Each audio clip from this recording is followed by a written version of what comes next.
ഓം നമഃശിവായ. ജനാർദ്ദനക്കുറുപ്പാണ്. വാശിയവും പഞ്ചതത്വത്തിലുള്ള രുദ്രയാമളം മഹാഗുരുപ്രകരണം സർവചക്രാനുഷ്ഠാനത്തിലെ ഗുരുലക്ഷണം. 3 ഭാവങ്ങളും അറിയുന്ന ഗുരു വേദാന്ത പാരംഗതനാകും. ശാന്തനും ജിതേന്ദ്രിയനും ഉത്തമകുലജാതനും വിനയശീലനും ശുദ്ധമായ വേഷങ്ങൾ ധരിക്കുന്നവനും ശുദ്ധമായ ആചാരങ്ങളിലുള്ളവനും ഉത്തമസ്ഥിതിയിലിരിക്കുന്നവനും ശുചി ദക്ഷ ബുദ്ധിമാൻ ആശ്രമധർമ്മം പാലിക്കുന്നവൻ ധ്യാനത്തിൽ നിഷ്ഠയുള്ളവൻ മന്ത്രതന്ത്രശാസ്ത്രങ്ങൾ വിദഗ്ധൻ വിശേഷന്മാരെ ശിക്ഷിക്കുന്നതിലും അനുഗ്രഹിക്കുന്നതിലും സമർത്ഥൻ മന്ത്രങ്ങളുടെ അർത്ഥങ്ങൾ പൂർണ്ണമായി അറിഞ്ഞ് ധ്യാനിക്കുന്നതിനുമായിരിക്കും. സ്വസ്ഥനും അഹങ്കാരരഹിതനും കാമക്രോധാദി വികാരങ്ങളിൽ നിന്നും എപ്പോഴും അകലെ സ്ഥിതി ചെയ്യുന്നവനും മഹാപണ്ഡിതനും വാണികലയിൽ ദക്ഷനും ശ്രീസമ്പന്നനും സർവധ യജ്ഞ യുവേത്താവും പുരസ്ചരണം ചെയ്യുന്നവനും സിദ്ധനും ഹിതങ്ങളും അഹിതങ്ങളും ഇല്ലാത്തവനും സർവലക്ഷണയുക്തനും മഹാജനങ്ങളാൽ ബഹുമാനിക്കപ്പെടുന്നവനും പ്രാണായാമങ്ങളുടെ സിദ്ധാന്തിയും ജ്ഞാനിയും മൗനിയും വൈരാഗ്യയുക്തനും തപസ്വിയും സത്യവാദിയും സർവഥാ ധ്യാനപരായണനും ആഗമാർത്ഥങ്ങളുടെ വിശേഷ രൂപങ്ങളുടെ അറിവുള്ളവനും തൻ്റെ ധർമ്മത്തെ ശരിക്കും അറിയുന്നവനും ലിംഗം കൊണ്ടും ചിഹ്നം കൊണ്ടും സ്വയം മറഞ്ഞു നിൽക്കുന്നവനും ഉത്തമമായ ദാനം നൽകുന്നവനും ഐശ്വര്യവാനും ധൈര്യശാലിയും കഴിഞ്ഞ കാലങ്ങൾ ഐശ്വര്യസമ്പന്നനും നല്ല ലക്ഷണങ്ങളുള്ളവനും ഭാവി ശുഭമായിട്ടുള്ളവനുമായ ലക്ഷണങ്ങളോട് കൂടിയ ഗുരു ശ്രേഷ്ഠനായിരിക്കും. ശിഷ്യലക്ഷണം.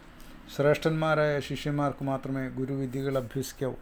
അതിനാൽ ശിഷ്യന്മാരെ കണ്ടെത്തണം. പരാനന്ദരഹിതനും കുരൂപനും കുഷ്ഠരോഗമുള്ളവനും ക്രൂരകർമ്മി നിർനിതനും രോഗിയും ശിഷ്യനാകാൻ അർഹനല്ല. 8 വിധമുള്ള കുഷ്ഠരോഗങ്ങൾ ഗുളികുഷ്ഠി ചിത്രരോഗം വെള്ളപ്പാണ്ട് ഹിംസിക്കുന്നവൻ അന്യരുടെ ധനം ആഗ്രഹിക്കുന്നവൻ എന്നിവർ നല്ല ശിഷ്യന്മാരാവുകയില്ല.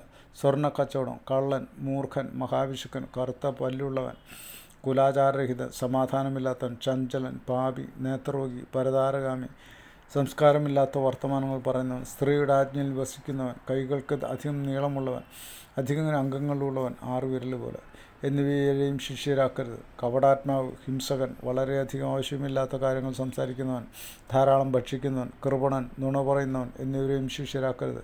അശാന്തൻ ഭാവഹീനൻ പഞ്ചാചാര വിവർജിതൻ ദോഷങ്ങളെക്കൊണ്ട് ദേഹം മുഴുവൻ നിറഞ്ഞിരിക്കുന്നവൻ എന്നിവരും ഗുരുവിൻ്റെ പൂജ ചെയ്യാൻ അർഹരല്ല. എന്നാൽ പിതാവിന് പൂജ ചെയ്യാൻ അർഹരാണ്. ഗുരുവിൽ മനുഷ്യബുദ്ധിയായും മന്ത്രത്തിൽ അക്ഷരവും പ്രതിമയിൽ കല്ലിനെയും കാണുന്ന ശിഷ്യൻ രൗരവ നരകത്തിൽ പോകും. അച്ഛനും അമ്മയുമാണ് ജന്മം നൽകിയത്. അതിനാൽ അവരെ പ്രവർത്തിച്ചിട്ടായാലും അവരുടെ പൂജ ചെയ്യണം. ധർമ്മവും അധർമ്മവും തിരിച്ചറിയിച്ചു തരുന്നതിനാൽ ഗുരുവിന് വിശേഷമായും പൂജ ചെയ്യണം. ഗുരു പിതാവാകുന്നു, ഗുരു മാതാവാകുന്നു, ഗുരുദേവതയാകുന്നു. ഗുരു തന്നെയാണ് ഗതി. ശിവൻ പോലും ദ്വേഷിച്ചാലും ഒരു ഗുരു രക്ഷയ്ക്കുണ്ടാകും. എന്നാൽ ഗുരു ദേഷ്യപ്പെട്ടാൽ ആർക്കും രക്ഷിക്കാൻ കഴിയുകയില്ല. ശിഷ്യൻ വാക്ക് മനസ്സ് ശരീരം കർമ്മങ്ങൾ എന്നിവയെല്ലാം കൊണ്ട് തൻ്റെ ഗുരുവിൻ്റെ ഹിതം നിറവേറ്റണം. ഗുരുവിന് അഹിതം ചെയ്യുന്നത് കൊണ്ട് ശിഷ്യൻ മലത്തിലെ കൃമിയായിത്തീരും. മന്ത്രത്തെ ത്യജിച്ചാൽ മൃത്യു വരും. ഗുരുവിനെ ത്യജിച്ചാൽ ദരിദ്രത ഉണ്ടാകുന്നു. മന്ത്രവും ഗുരുവുമില്ലാതായാൽ രൗരവ നരകത്തിൽ വീഴും. ഗുരുവിൻ്റെ അരികെ ഇരുന്ന് അന്യദേവനെ പൂജിക്കുന്നവൻ്റെ പൂജ നിഷ്ഫലമായിത്തീരും. അവൻ ഘോര നരകത്തിൽ പതിക്കും. ഗുരുപുത്രനെ ഗുരുവിനെ പോലെ കാണണം. ഗുരുപുത്രിയെയും ഗുരുവായി കാണണം. ഗുരു വിദ്യയുള്ളവനായാലും വിദ്യയില്ലാത്തവനായാലും ഗുരുദേവത തന്നെയാണ്. ഗുരു ശരിയായ വഴിയിൽ സഞ്ചരിക്കുന്നവനായാലും അല്ലാത്ത വഴിയിൽ സഞ്ചരിക്കുന്നവനായാലും ഗുരുദേവതയാണ്. ജന്മം നൽകിയ പിതാവും വേദജ്ഞാനം നൽകുന്ന പിതാവും ഇവ രണ്ടിലും ജ്ഞാനം നൽകുന്ന പിതാവിൻ്റെ രൂപത്തെ ഗുരുവിൽ സർവശ്രേഷ്ഠനായി എടുക്കണം. അതിനാൽ തൻ്റെ പിതാവിനേക്കാളും ഗുരുവിനാണ് അധികം സമ്മാനങ്ങൾ നൽകേണ്ടത്. ശാസ്ത്രത്തിൽ മന്ത്രത്തിൽ കുണ്ടലിനി ഉത്ഥാനത്തിലെല്ലാം ഞാൻ എപ്പോഴും എൻ്റെ ഗുരുദേവൻ്റെ വശത്തിലാണ് എന്ന് ശിഷ്യൻ പറഞ്ഞുകൊണ്ടേയിരിക്കണം. ഗുരുവിൻ്റെ ചരണകമലത്തിൽ ശുശ്രൂഷ ചെയ്യുന്ന മനുഷ്യൻ വിദ്യയ്ക്ക് അധികാരിയായിത്തീരുന്നു. കാരണം ഗുരു മാതാപിതാ സ്വാമി ബന്ധു സുഹൃത്ത് ശിവസ്വരൂപമാണ്. ഇങ്ങനെ വിചാരിച്ച് ശിഷ്യൻ ഗുരുവിനെ ശുശ്രൂഷിക്കണം. കൂടാതെ സ്ഥൂലമായ വെളുത്ത രത്നം പോലെ പ്രകാശമുള്ള ഗുരു പരബ്രഹ്മത്തിൻ്റെ ഒരു മാത്രയാണെന്ന് ചിന്തിക്കണം. സർവകർമ്മങ്ങളുടെ നിയന്താവായ ഗുരുവിന് തൻ്റെ ആത്മാവിൽ സ്ഥാനം നൽകണം. എല്ലാ ഭാവങ്ങളിലും ഗുരു വിഷയമായ ഭാവനയാണ് സർവശ്രേഷ്ഠമായത്. ഇക്കാര്യത്തിൽ സംശയം വേണ്ട. ഗുരുവിൻ്റെ ആജ്ഞയിൽ സംശയത്തിന് സ്ഥാനമില്ല. ഗുരുവിൻ്റെ ആജ്ഞയെ സംശയത്തോടെ വീക്ഷിക്കുന്നവന് നാശം സംഭവിക്കുന്നു. ഗുരുവിൻ്റെ ആജ്ഞയെ സംശയരഹിതമായി പാലിക്കുന്നവൻ സർവത്യാഗി എന്ന അവസ്ഥ വരെ എത്തിച്ചേരുന്നു. ഗുരുവിൻ്റെ സേവയിൽ നിരന്തരം നിരതനായിരിക്കുന്ന ശിഷ്യൻ ഒരു മാസത്തിനകം തന്നെ ഗുരുവിൻ്റെ കൃപ കൊണ്ട് ഖേചരത്വം പ്രാപിക്കുന്നു എന്ന് സംശയം വേണ്ട. ഗുരു അനുഗ്രഹിച്ചാൽ 1 വർഷം വരെ തൻ്റെ ആശ്രമത്തിലെത്തി ശിഷ്യനെ പരീക്ഷിക്കാം.